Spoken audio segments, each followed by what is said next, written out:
yo sigo pensando en la oposición y la incapacidad que ha tenido la oposición para nombrar por lo menos a sus aspirantes. Y tiene que ver con un tema de desconfianza, me parece, de los que están al frente de los partidos de oposición. Interesante las palabras hoy de Mario Delgado, en donde declaró que para el mes de julio ellos ya van a estar emitiendo la convocatoria de los aspirantes a la presidencia. Cuando menos las dirigencias no parece que les interesa tener un proyecto sólido. Les interesa pues, salvarse de aquí al próximo sexenio. Proyectos personales. Pues no hay manera de que se puedan defender. Y el tiempo va en contra de ellos porque mientras no puedan posicionar a alguien. ¿Qué credibilidad puede tener un partido político cuando hace una conferencia de prensa nacional de un reencuentro y las declaraciones en los últimos días y en las últimas horas han sido, no, el PAN no tiene el control? Pues no acaban de decir hace 3 semanas que era el PAN quien iba a tener el control de la candidatura. Así lo dijeron. La manera en la que les están comiendo el mandado, viene una madriza épica. La política explicada deja de ser complicada. Es cuanto. Con Poncho Puntual y Juan Padeleo. Un podcast de Político MX. Yo soy Alfonso Basilio Poncho Puntual, iniciando este podcast de martes, y frente a mí está Juan Pablo de Leo. Juanpa, ¿cómo estás? Ponch, ¿cómo estás? Muy bien, ¿y tú? ¿Qué de nuevo? Todo muy bien. Aquí muy emocionado con los cambios que anunció la Federación Mexicana de Fútbol el día de hoy. Ya vamos a ser campeones mundiales. Ajá. Una conferencia de prensa que dio John de Luisa y el pelotari Mikel Arriola, ex candidato a la Ciudad de México. Un ganador. En el 2018. Uh-huh. Pues no presentaron al técnico de la selección nacional. ¿Y entonces? Que de eso se va a encargar Rodrigo Ares de Parga, que es un elemento que jalaron de Pumas, que nadie sabe por qué carambas lo jalaron. ¿Y qué puesto tiene o qué? Pusieron una nueva estructura deportiva, un comité de selecciones nacionales que tiene al presidente de la Federación Mexicana de Fútbol, que es Mikel, Uh-huh. a Mauri Vergara, que ha tenido tanto éxito con las Chivas, Tu favorito. dueño espectacular. Ejemplo a seguir. Alejandro Iraragorri, que es bueno. Ah, sí, es bueno, sí. Emilio Azcárraga, que es la razón por la cual el fútbol mexicano es tan malo y... Pero a él de verdad le gusta el fútbol, ¿no? Le gusta el América. Pues sí. Le gusta el América. Y dirigir al América. Ernesto Tinajero y Jorge Alberto Hank, el dueño del Tijuana, de los Xolos. Ajá. De la familia. Hay una nueva dirección ejecutiva de selecciones nacionales con Rodrigo Ares de Parga, Uh-huh. con Jaime Ordiales, que es el director de selecciones varoniles, y Andrea Rodebaugh, que es la de mujeres. ¿Y el director? No sabemos. O sea, lo va a elegir Rodrigo Ares de Parga junto con el comité de selecciones nacionales. Pero que se vayan a un temazcal y orarle a la gigola que les dé Creo la que señal. más bien se van a ir por unas cubas. Más Y a que ver un quién les temazcal. cae mejor. No va a ser tan esotérico, Espiritual. más pragmático. Uh-huh. Regresamos a la Copa América en el 2024. La Copa de Oro. Torneo de clubes tipo final. Sí. Final Four. Nuevo calendario de competencias. Evento de alta competencia en verano. Rivales de gran nivel. Rivales de gran nivel para el 23, 24 y 25. Prueba de sedes mundialistas. 40% de incremento en la inversión de formación de jugadores y jugadoras. Cambiaron el tema del ascenso y descenso. O sea, no es automático, lo van a ir planteando. Que a mí el ascenso y descenso no me causan nada. No creo que el problema en fútbol mexicano está ahí. Más jugadores mexicanos, menos jugadores extranjeros. Creo que incentivos para los clubes que manden a jugadores a Europa. Bla, bla, bla. Y había algo de como ya bla, no liguillas, sino bla. como Quitan corta. el repechaje. Ajá. Quitan el repechaje. Entonces ya no van a pasar 12 al repechaje, sino creo que van a pasar 8 directo a la liguilla. No, ya, campeones mundiales. Qué tristeza. Y que quien quiera saber quién es el técnico de la selección, que le pregunte a Rodrigo Ares de Parga, y él próximamente nos estará anunciando y dando a conocer. Se dice que está entre el candidato de Rolas Almada Rolas. Ajá. y Miguel Herrera. Y por ahí está la versión de Bielsa, que es lo que todo el mundo quisiera, pero parece ser que es el más lejano. Tuca ya no. Tuca creo que está en las opciones, pero creo que es como de las opciones B o C. Yo soy Team Tuca. Yo también sería Team Tuca. De Almada o Herrera, Team Tuca toda la vida. Uh-huh. Dicen que Nacho Ambriz tiene las credenciales, pero pues no le van a llamar por racistas. Lo dijo Alvarito Morales en ESPN. Ya lo estuvieron retomando varios. Sí. Yo quisiera Bielsa, pero... Pues sabemos que no. Es que además, si no, métanse al video de YouTube porque lo está explicando Juan Pablo, pero en sus ojos se ve como la tristeza y la decepción de nada más no van a poder con esto que están Ya lo cargando. dijo aquí, y tú sabes que cuando yo digo algo, lo digo. Yo no voy a apoyar la selección mexicana Sí, sí te de creo. aquí al próximo mundial. No. Se acabó. Divorcio. O sea, pero en el Mundial sí. Depende. O sea, va a ser aquí, Todo, Juan Pablo. todo dependerá Ajá. de quién sea el técnico. Tipo, si es Miguel Herrera, no la voy a apoyar. Pero si te dan boletos para el palco, ¿Con cubas o sin cubas? pues obvio. Entonces sí, bueno. Pero le vas al rival. No ver el partido. Ah, bueno, Estar echando claro. risas ahí con las personas que me encuentre. Y pues eso está muy bien. Donde están un poquito más organizados, pero poquito, nada más poquito, porque ahí ya tienen definidos los candidatos, es en Morena. Ah, sí. Ayer se llevó a cabo la plenaria de Morena de los diputados, hoy se llevó a cabo la plenaria de los senadores de Morena, y por ahí Correcto. desfilaron Marcelo Ebrard, Claudia Sheinbaum, Adán Augusto, Ricardo Monreal y Gerardo Fernández Noroña. Ayer platicamos un poco de lo que se dijo. Interesante las palabras hoy de Mario Delgado, que lo entrevistaban después de esta plenaria en el Senado, en donde declaró que para el mes de julio ellos ya van a estar emitiendo la convocatoria de los aspirantes a la presidencia y que a través de una encuesta van a hacer, digamos, un primer filtro, y después de ese primer filtro tendrán ya los finalistas de los contendientes que van a decidir para la candidatura del 24.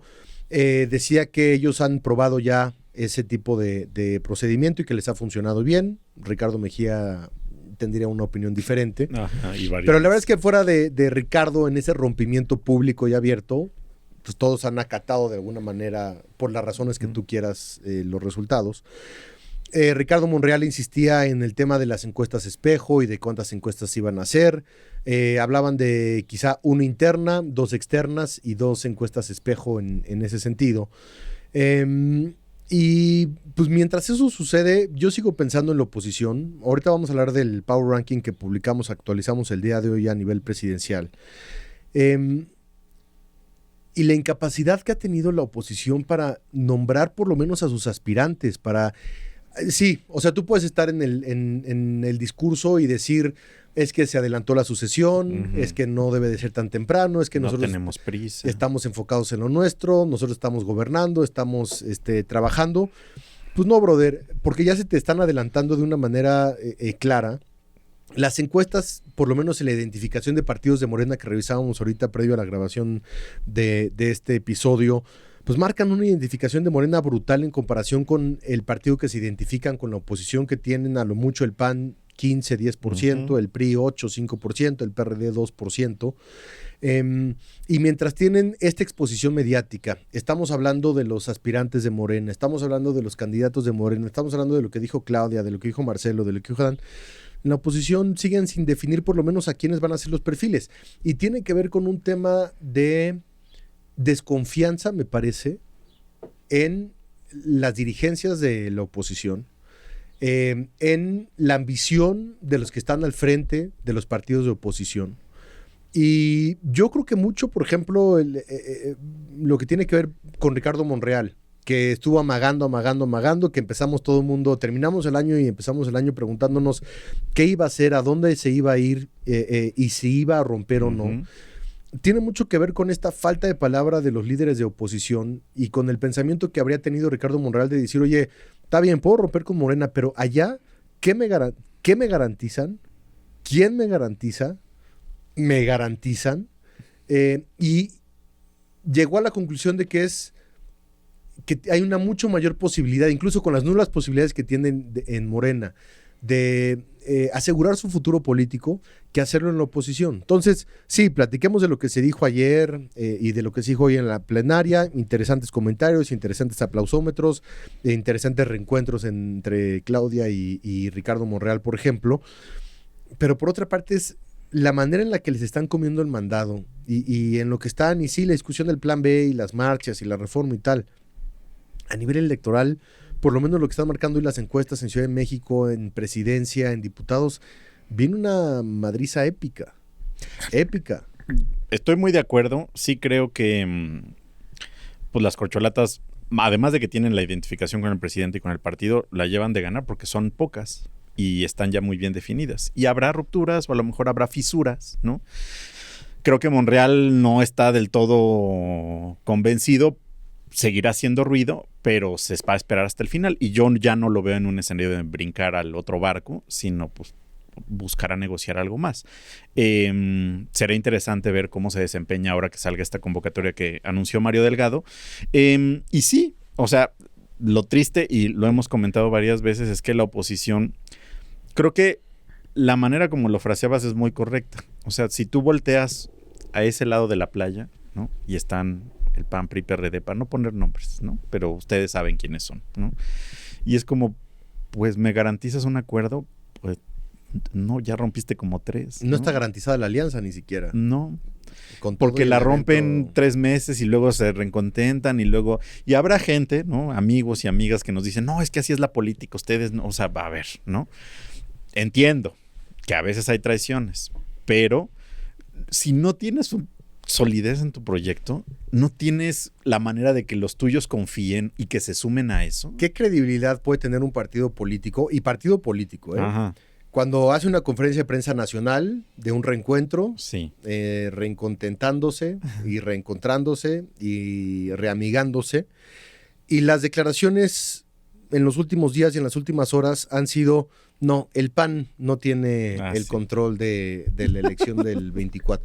Pues no acaban de decir hace 3 semanas que era el PAN quien iba a tener el control de la candidatura. Así lo dijeron. Y cuando nosotros como periodistas empezamos a cuestionar cómo iba a ser el proceso, si implicaba que el PAN se iba a adherir a las reglas internas del PAN para procesar la elección, entendiendo que siguen diciendo, está abierta a todos, está abierta... Sí, ya sabemos que está abierta a todos, pero la pregunta es, ¿cómo? Si el PAN la va a organizar y si eso es bajo los estatutos del PAN, los estatutos del PAN dicen que solo pueden votar panistas por eso. Entonces, pues claramente ningún priista o ningún perredista va a tener ningún tipo de posibilidad porque no van a votar por ellos. Entonces, pero desde esas cosas tan sencillas y desde esos lugares tan comunes, no se ponen de acuerdo. Y entonces ahora leer los comentarios de los presidentes y las contradicciones también entre ellos y el enojo del PRD y el enojo de los priistas y la incertidumbre del PAN en el que es, bueno, o sea, sí tenemos alianza, pero luego vemos. Y luego, en ese luego vemos, es cuando se rompen los acuerdos, comienzan las traiciones, comienzan los cuchillazos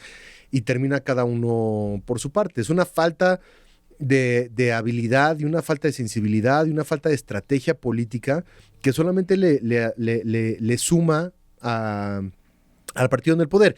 Y no me lamento la falta de capacidad de la oposición porque quiero que regrese la oposición o porque me cabe en la oposición. Sí. Simplemente es una vida democrática en un país requiere de una oposición democrática y capaz para vivir de manera sana. Y ejemplo es lo que está sucediendo con la reforma electoral y con el Plan B, en el que nunca se había visto que un partido en el poder propusiera la reforma electoral, que pasara sin acuerdos y que pasara de manera unilateral. Siempre había pasado con con magno consenso entre todos los partidos políticos, siempre había sido propuesto por la oposición, por el mismo Andrés Manuel López Obrador y por los integrantes hoy de Morena. Y cuando tienes una oposición tan mermada y tan incapaz, entonces pues se pone en juego la democracia. ¿Y qué te queda hacer? Pues hacer marchitas, porque no tienes la capacidad para poder afrontar democráticamente lo que consideras son afrentas a la vida democrática del país. Únicamente por eso es la única razón por la que considero necesario tener una sana oposición en un país libre y democrático. Y creo que todo se resume a, cuando menos las dirigencias, no parece que les interese tener un proyecto sólido. Les interesa pues salvarse de aquí al próximo sexenio. Proyectos personales. Buscar a dónde se van a mover o a quién dejan en la dirigencia. Y eso pues trae acuerdos que no necesariamente son lo que se traduce en un proyecto sólido o en tener a un personaje ya en común acuerdo al cual apoyar. Pero ¿cuál es el problema? Que incluso dentro de las propias militancias y de las propias ciudadanos, ¿no? Que pues digamos no están con la 4T, sino pues, su otra opción es la oposición, pues como no ven claro, pues tampoco saben a quién apoyar, ¿no? Porque si tenemos, y mira, que me estoy yendo lejos, pero a Mancera y a Silvano, o a Naya y a Margarita, o sea, pues, los nombres de los 40 y tantos que hay, está tan difuso que más si da tristeza o no, pues no hay manera de que se puedan defender, ¿no? Y no es que sea la última palabra, pero el tiempo corre y el tiempo va en contra de ellos porque mientras no puedan posicionar a alguien que pueda alcanzar de alguna manera la marca del presidente y al partido, independientemente de si sea Sheinbaum, Ebrard, Monreal, Adán o Noroña, pues se van a quedar muy atrás. Y a lo mejor esa es la tirada y la apuesta que están haciendo, ¿eh? Pero yo creo que por ahí va. A ver, un ejercicio interesante que hizo el PRI en su momento, hace algunos meses, fue este encuentro con los presidenciables, al que fue Enrique Lamadrid, que fue Beatriz Paredes, que fue Claudia Ruiz Massieu, creo que Osorio Ochón no fue, pero fue un primer pasito que decías, o sea, por ahí puede ser. ¿Por qué no la oposición? ¿Por qué no el PAN? Dice, a ver, estos son mis 5 candidatos, se pueden inscribir los que ustedes quieran y podemos irlo subando, pero estas son nuestras 5 cartas. Y el PRI dice, estas son nuestras 5 cartas. Y el PRD dice, estas son nuestras 5 cartas. Y los impulsas, al igual que están impulsando a las corcholatas de Morena.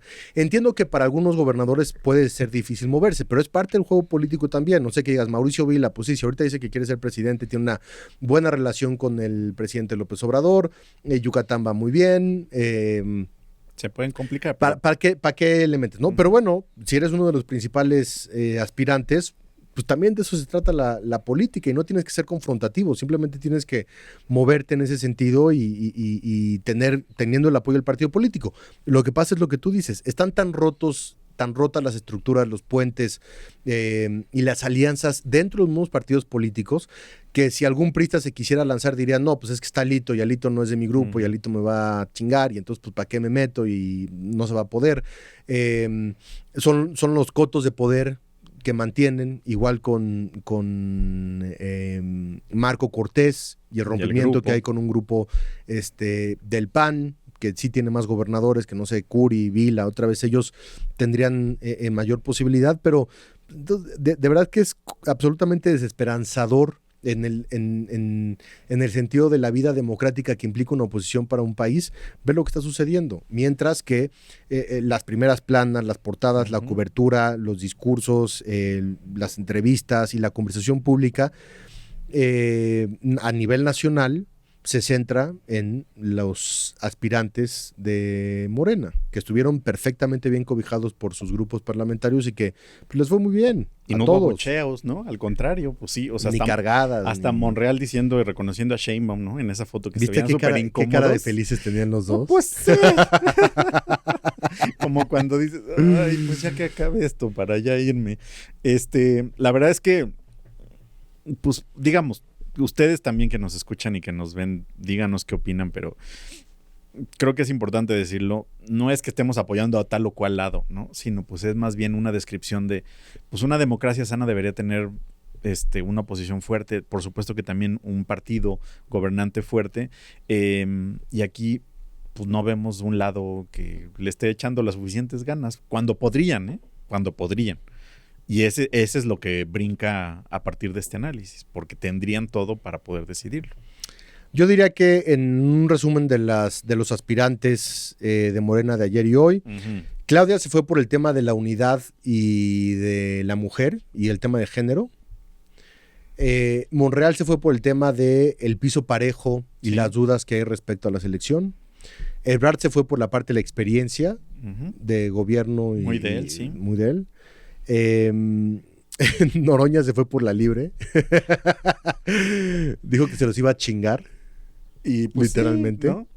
Y Adán Augusto, pues muy contra el INE y muy también en su agenda, ¿no?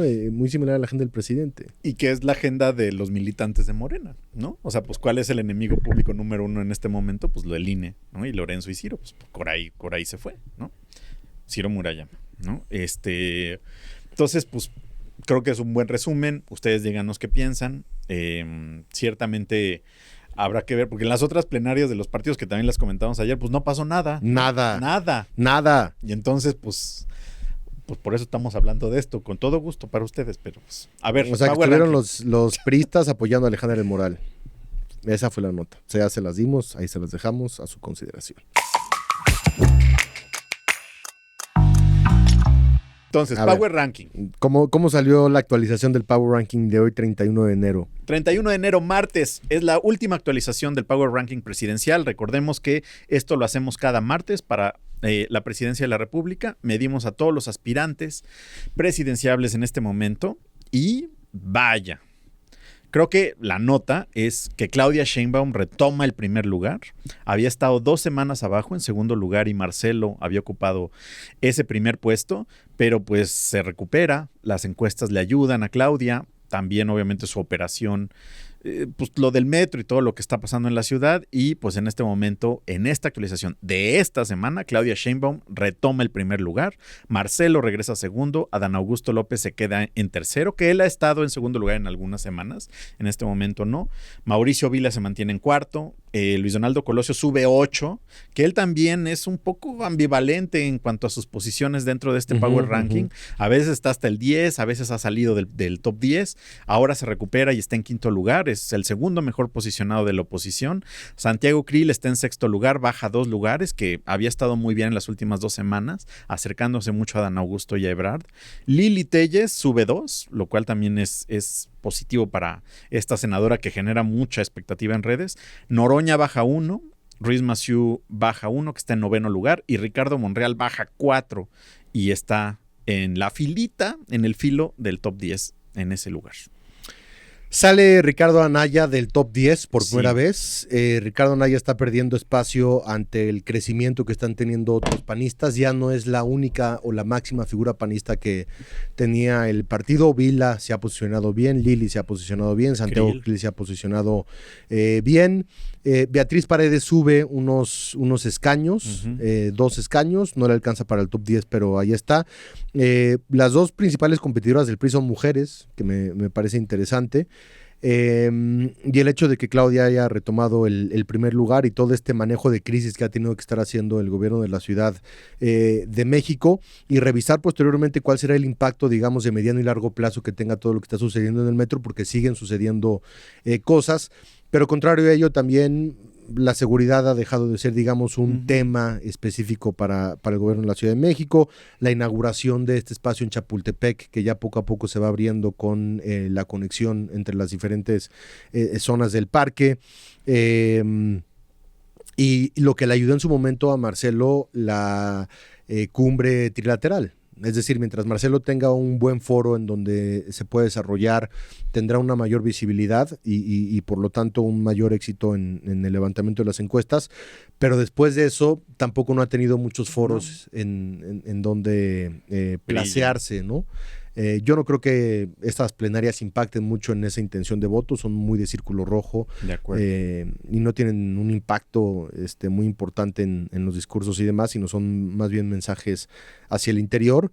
Pero, a ver, las cosas están moviendo y se siguen moviendo con 3 aspirantes de Morena en el primer lugar y por mucho y por lejos, ¿no? En nuestro índice también. Y más de 10 de la oposición. Y más de 10 de la oposición. Que también, digo, ya para ir cerrando y retomando el análisis, Ricardo Anaya, candidato en 2018, que solo lo único que hace, además de vivir en Estados Unidos, es un video a la semana. Y comer chipotle. Y comer chipotle en Estados Unidos, ¿no? Es correcto.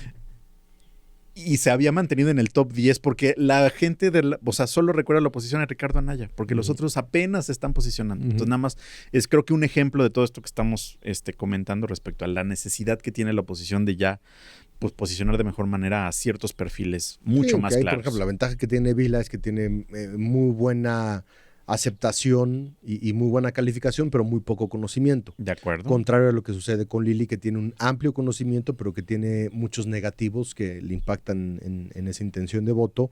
Y Santiago Krill, me parece que el conocimiento histórico y la vida política que ha tenido a lo largo de los años también le permite ser pues estar ahí, porque no es que la presidencia de la Cámara de Diputados le dé ese reconocimiento, más bien su paso con Fox. Y ha estado más activo en redes y en distintos eventos partidistas, ¿no? De acuerdo. Pues ahí está la información. Ustedes díganos qué piensan del Power Ranking. No se pierdan la actualización de este jueves que va de Ciudad de México. Revísenlo en polls.mx. Por favor. Gracias a ustedes que nos escuchan. Recomiéndennos, síganos escuchando. Díganos de qué otros temas les gustaría que hablemos. Agradecemos también a todo el equipo de Político MX y de polls.mx que lo hacen muy bien. Gracias, Jorge. Gracias, Juan Pablo de Leo. Gracias a ti, Poncho. Yo soy Alfonso Basilio. ¿Es cuánto? Juan Pablo de Leo, ¿es cuánto? Hasta luego. Esto fue Es Cuanto, un podcast de Político MX.